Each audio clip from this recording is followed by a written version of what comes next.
Mas sabemos que a Copa do Brasil se joga diferente. É mata-mata, tem 2 jogos, a gente tem que ser inteligente, tem que preparar-se muito forte da cabeça. Acho que a gente está evoluindo muito, mas tem que fazer o que vem fazendo. Confiar em nosso trabalho, confiar em nosso time, nosso grupo. Estamos muito fortes, com muita expectativa na Copa do Brasil. Acho que tem uma oportunidade única. Vai ser jogo muito difícil para nós, mas estamos preparados para isso. Para muitas informações, um dia muito agitado, tudo que vai anteceder o clássico, a semifinal entre Vasco e Atlético Mineiro. Sim, a decisão pode parar na justiça, a Copa do Brasil pode ser anulada. O porquê isso, V12? Você não está sabendo? Fique com a vinheta e logo eu explico tudo.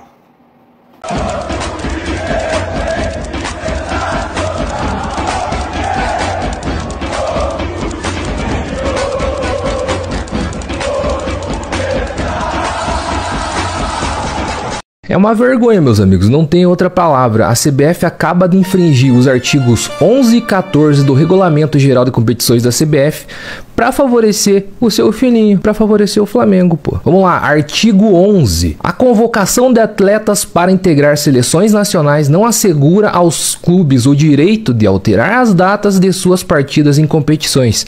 Como se não fosse o bastante, artigo 14. Somente poderão ser modificadas, ainda tem uma brecha, né? Por solicitação da parte interessada.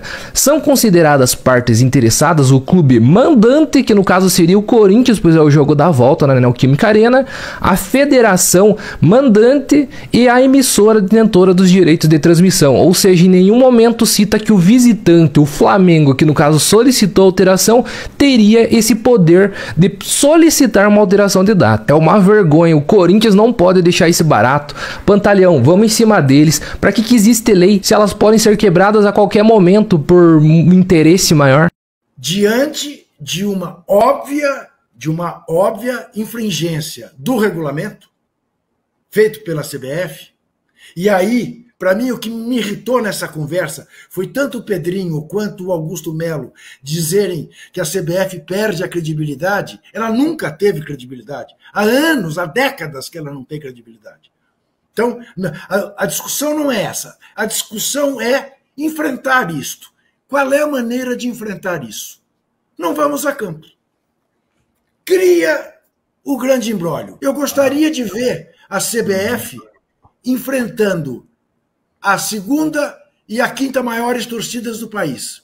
Que esses presidentes convoquem seus torcedores para frente da CBF, em paz, sem violência, mas se manifestando todo dia.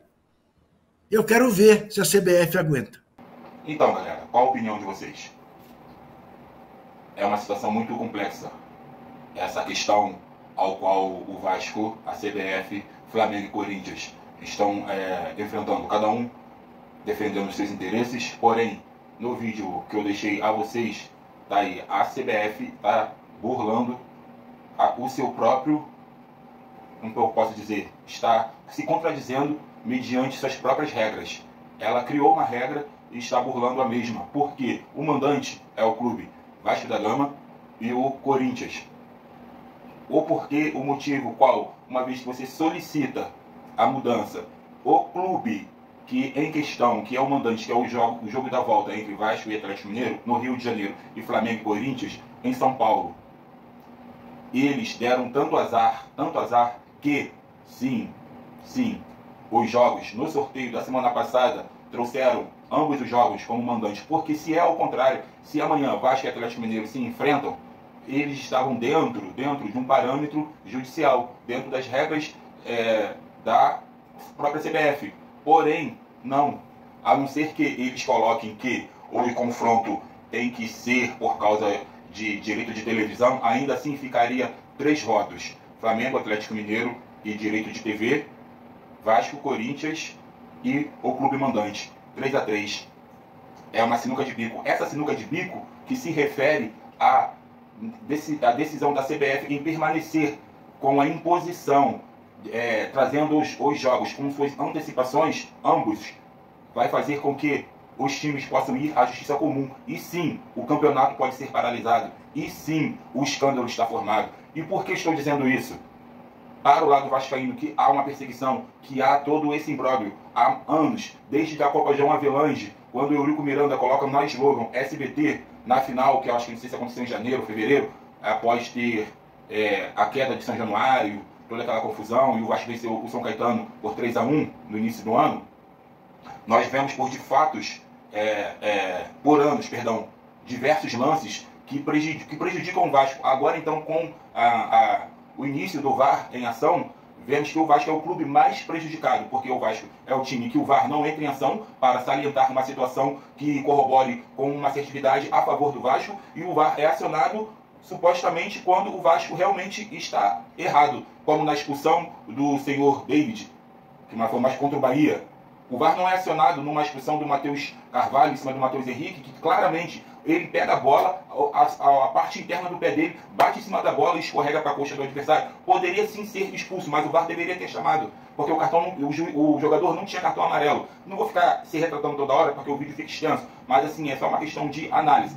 Será que vai valer mais 20 anos, mais uma década de perseguição, agora com essa nova gestão, uma gestão mais inteligente? Sendo que, se olharmos para o outro lado, o copo meio vazio, o Vasco já sofre perseguições há anos, independente da gestão. Após a do Eurico Miranda, o Vasco é um time muito perseguido pela mídia, principalmente pela, até então, que era a matriz de todas, a matriarca de todas as emissoras, que detinha de todos os direitos de cotas de TV, que distribuía valores absurdos para time A, time B e o time em questão do Vasco com cada vez seus valores menores. Eu quero que você deixe a sua opinião. Vale a pena ou não? É melhor deixar isso para lá. Por quê? Se o Vasco vence o Atlético Mineiro no primeiro jogo, o Corinthians vence o Flamengo no primeiro jogo aqui no Rio, o Vasco vai amanhã a Minas e vence o Atlético Mineiro de 2-1. Porque pode acontecer. Se vê historicamente, o Vasco faz bons jogos contra o Atlético Mineiro, ainda que seja um placar que pode ou não acontecer, o Vasco pode sofrer uma derrota. A gente vai entrar no mérito da partida já, mas eu gostaria que você analisasse. E se o Vasco vence esse jogo de 2-0? O Vasco ainda assim vai paralisar? Se caso a CBF não quiser retroceder? Sabe? A postura, o posicionamento tem que ser independente do resultado de amanhã. O meu ponto de vista, independente do resultado de amanhã, o Vasco tem que seguir firme na decisão ao qual tomar. Não mediante a um resultado que vier posteriormente. Vai balançar, o Vasco empatou, o Vasco perdeu de 1-0, vai precisar. Aí vai ser aquela história do patinho feio, eu vou pegar o adversário mais fraco. Não é a questão, eu não vejo por esse lado. Eu vejo pelo lado da injustiça. O Vasco enfrenta o Atlético Paranaense com jogadores vindo pós-data FIFA. Jean Davi e Puma. O Jean Davi não entrou em campo, mas o Puma entrou só para bater o pênalti e corroborou com a vitória do Vasco. Ok? Vamos para dentro do jogo, mas deixe seu like aí, compartilhe esse vídeo, solta o dedo, que o canal está cada vez tendo mais visualizações. Poxa, até algo que nos gratifica muito e assim a gente sente até mais ânimo, né, de estar trazendo conteúdos para vocês. Agora falando da parte futebolística, o Vasco pode entrar com mudanças no jogo. Segundo o GE, o suíço entra na vaga do Ryan ou do atleta David, que se machucou. Permaneceria com o atacante colombiano, o Emerson Rodrigues, Verrete, Felipe Coutinho. Como eu disse, né, ficaria com o atacante flutuando, né? Se seria um esquema 4-4-2, como eu deixei na capa para vocês, 4-4-2. Goleiro Léo Gardner, lateral direito PH, zaga João Vitor e Léo, uma zaga muito rápida. A não ser que entre com o Maicon no lugar do Léo ou do João Vitor. O João Vitor não estava muito confiante, não sei se vocês notaram no jogo contra o Cruzeiro, né? Mas assim, vamos ver qual vai ser a zaga que ele vai entrar, que ele sempre tem essas alternâncias. Lateral esquerdo, ele continua com o Piton. Eu acho também que o Lucas Piton não deve sair do time. Precisa de um apoio, uma dobra na marcação, principalmente porque ali é o lado que caiu o Hulk, que gosta de trazer para dentro, gosta de levar na força. É algo que vai trazer um pouco de maior cuidado ao Vasco, e o Hulk tem muito essa bola atravessada para o outro lado. Lembrando que o Atlético Mineiro não pode jogar com o jogador do Corinthians, acho que é o Fausto Vera, e o Davidson, que já jogou. Então assim, queira ou não queira, ele já tem três, que o Bernardo também está machucado. Então são três peças muito importantes no time que não vai poder entrar em campo. Então já é algo que o Vasco entra com algo a favor. Temos as baixas do Adson, temos a baixa agora recente também do atleta David, que se machucou, né? Vai ficar de 10 a 8 meses, como eu trouxe ontem ao canal.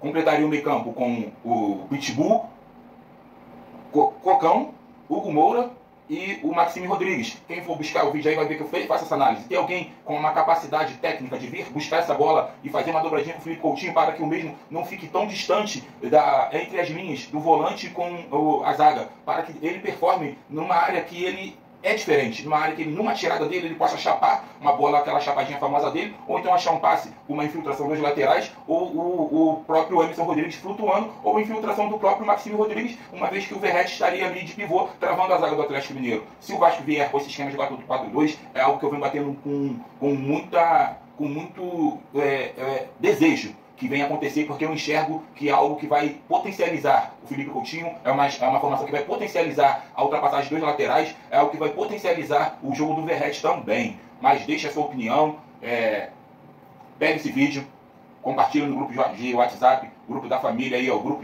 onde só tem vascaíno, que vocês estão ajudando demais o canal a crescer. Eu estou metendo o meu pé e todas as análises ficam no coração de vocês. E vambora, porque amanhã é Vasco, o coração já está pulsando. Hashtag igualdade no futebol. É muito bom falar de Vasco. Tamo junto, troca. Muito pouco. Nosso time é 10 vezes melhor que essa. Realmente, futebol se ganha dentro de campo. Quem ganha vida com a boca é cantor. Isso aqui é Vasco. Isso aqui eu não tô brincando não, tá? Cadê esses gritinhos agora? Ei, não venha marcar território aqui não, meu amigo. Aqui é Vasco.